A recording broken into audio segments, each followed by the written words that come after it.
এই রহিম, কোনে গেছিলা? এ বাসার ময়লাগুলা ফালাইতে গেছিলাম ভাই। আপনি কোনে গেছিলেন? আমিও এই ক্ষেত্রে ময়লাই ফালাইতে গেছিলাম, আমার পার্সোনালটা। ভাই খেতে খুঁতে আগেন কে? বাইতে টয়লেট নাই?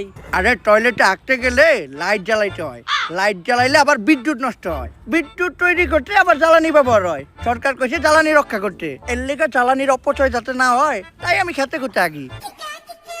আর জানোই তো গ্যাসে তেল নাই, কিন্তু সংসারে তেলের অভাব নাই। হ ভাই, এইটা ঠিক কইছেন। আর কইও না কোন এক দেশে থাকি, মাঝে মধ্যে মনে হয় যে 2018 সালে চুল কালার করে টিকটক করলেই ভালো আসিল। হয়তো তখন 2-4টা চট্টাবুর খাইতাম, কিন্তু এখন থাকতাম দুবাই, লইতাম একটা গাই না হইলেও কোনো সমস্যা নাই, লইতাম একটা টিকনি, পরাই দিতাম বিকনি।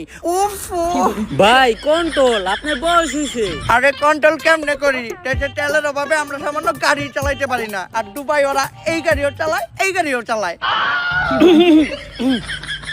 কপালটা ভালো যে দেশে খাস তেলের সংকট পড়ে নাই, নয়তো গাড়ির ইঞ্জিনের লগে লগে আমার ইঞ্জিনও ডাউন করে যেত। যাই হোক, পাম্পে যায় সিরিয়াল ডেগা, যে একটুখানি গাড়িতে তেল আসে ওইটা পাম্পে যাইতে যাইতে শেষ, পাম্প থেকে আবার যে একটুখানি তেল দেয় ওইটা বাসায় আইতে আইতে শেষ। মুহের তেল দিয়ে তো আর দেশ চলে না, মুহের তেল দিয়ে যদি দেশ চলতো তাইলে বাংলাদেশ বিশ্বের তেল সাপ্লাই দিয়ে কুল পাইতো না।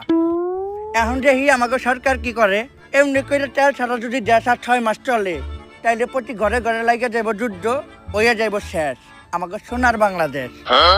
যাও রহিম।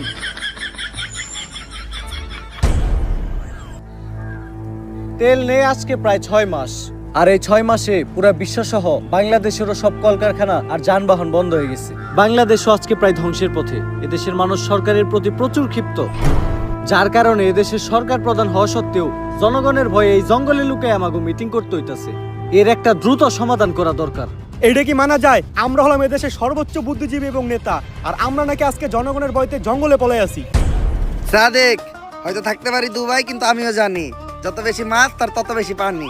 বাংলাদেশ এমন একটা দেশ যে দেশে বুদ্ধিজীবী কমাতে বুদ্ধি নাই, শিক্ষাবিদকে ভিতরে শিক্ষা নাই, নেতাদের মধ্যে নেতৃত্ব নাই, তেলের পাম্পে তেল নাই, কিন্তু বিসিবি আর ক্রিকেট বোর্ডে তেলের অভাব নাই। শেখ সাহেব, এটা কিন্তু দুবাই না, এটা বাংলাদেশ। পোস্ট ডিলিট করেন, নাহলে কিন্তু সমস্যা হইব। মাফি মুশকিলা। আরে এই সব বাদ দিয়া এই সমস্যার একটা সমাধান বের করেন। আরে শেখ সাহেব তো দুবাই থেকে বাংলাদেশে নিয়ে সেল লিগাই। শেখ সাহেব, সাদেক, কয়েক বছর আগে বাংলাদেশ থেকে এক লোক আমার কাছে গেছিল, ওর নাম হইলো রমিজ মাল। ও আমারে ডাকছিল সাদিক তাল, চাইছিল কিছু তেল। আমি ওরে বিশ্বাস করছি, বুঝি নাই ওর